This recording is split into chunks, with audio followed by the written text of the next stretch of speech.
হিন্দু সনাতন ধর্মে সাতভক্ষণ নামে একটি প্রথা চলে আসছে। আপনারা নিশ্চয়ই কম বেশি জানেন। মা ও সন্তানের সুস্বাস্থ্য কামনায় এই প্রথাটি করা হয়ে থাকে। তাই আপনারা যখন সাতভক্ষণ করাবেন এই ফাল্গুন মাস 1431 বঙ্গাব্দে শুভ তারিখ ধরে যখন করাবেন, অবশ্যই শুভ তিথি ধরে করাবেন। কারণ শুভ দিনে শুভ তিথিতে শুভ কাজ করলে অবশ্যই শুভ ফল পাওয়া যায়।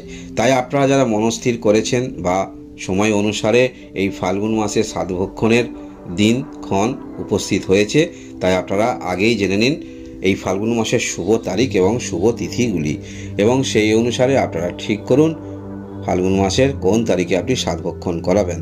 প্রথমে জেনে রাখুন এই ফাল্গুন মাস, যেহেতু আমরা ইংরাজি তারিখে বেশি অভ্যস্ত, তাই আপনারা জেনে রাখুন এই ফাল্গুন মাস কোন তারিখ থেকে কোন তারিখের মধ্যে পড়েছে।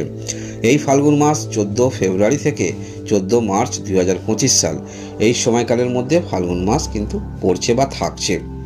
আমরা পঞ্জিকা অনুসারে ফাল্গুন মাসের প্রথম যে তারিখ পাচ্ছি সেটি হলো 17 ফাল্গুন 1431 বঙ্গাব্দ। আর ইংরাজি তারিখটি অবশ্যই মনে রাখুন মার্চ মাসের 2 তারিখ 2025 সাল। আর শুভ দিনটি হলো রবিবার।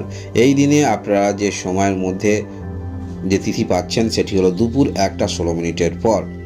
এর পরবর্তী ফাল্গুন মাসের যে তারিখ পঞ্জিকা অনুসারে পাওয়া যাচ্ছে সেটি হলো ফাল্গুন মাসের 21 তারিখ 1431 বঙ্গাব্দ।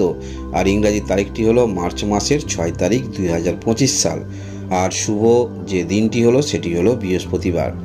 এই দিনে আপনারা যে সময়ের মধ্যে সাতভক্ষণ করাবেন সেটি হলো দুপুর 2:43 মিনিটের মধ্যে করানোর চেষ্টা রাখবেন। এই সময়ের কালের মধ্যে সময়টা ভালো। এর পরবর্তী তারিখ ফাল্গুন মাসের আমরা যে তারিখ পাচ্ছি শুভ তারিখ সেটি হলো 24 ফাল্গুন 1431 বঙ্গাব্দ। আর ইংরাজি তারিখটি হলো মার্চ মাসের 9 তারিখ 2025 সাল। শুভ দিনটি হলো রবিবার।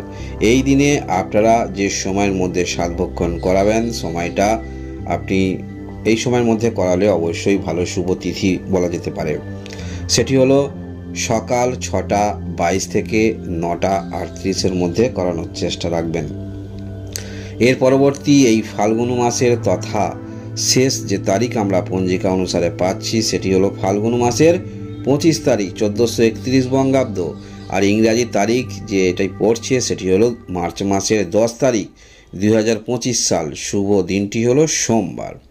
এই দিনে আপনারা সকাল 8টা 52 মিনিট থেকে 9টা 50 মিনিটের মধ্যে করাবেন। সময়টা ভালো, তিথিটা ভালো। আপনারা যারা মা হতে চলেছেন আপনাদের জন্য রইল অনেক অনেক শুভকামনা। অবশ্যই আপনারা ডাক্তারি পরামর্শ থাকবেন এবং ভগবানকে স্মরণ করবেন। আপনাদের মনস্কামনা পূর্ণ হোক, ভগবানের কাছে এইটুকুই কামনা করি। ধন্যবাদ।